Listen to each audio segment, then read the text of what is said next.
Kongamano la ufundishaji lililoandaliwa katika kiwango cha kitongoji linafanyika katika kijiji cha Misemwa, Kilasa ya Makutano, kanda ndoko ya Transwest hii leo, ikiwa siku ya pili tangia kuanza kwake.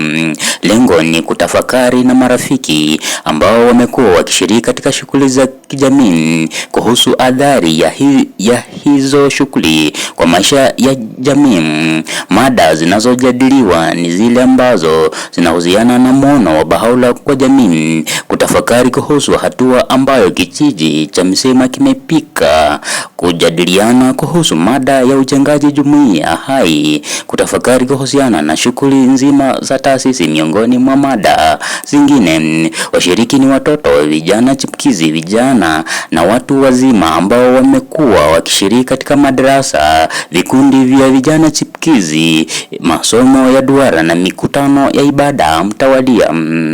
Watoto ambao wamekuwa wakishiriki katika madarasa watawasilisha kile ambacho wamekuwa wakijifunza sawia na vijana chipukizi. Wale ambao wamekuwa wanashiriki katika masomo ya duara watakuwa wanazungumzia adhari ya hayo masomo kwa maisha ya jamii sawia na wale ambao wamekuwa wakishiriki katika mikutano ya ibada.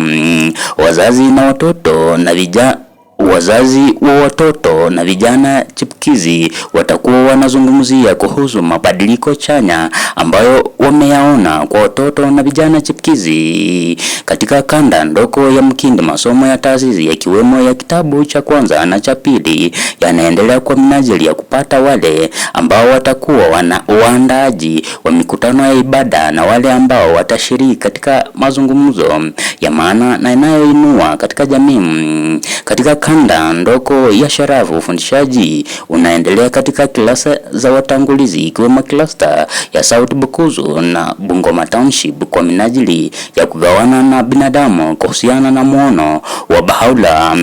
Vilevile dhamira ni kupata wale washiriki ambao watashiriki katika shughuli za kijamii.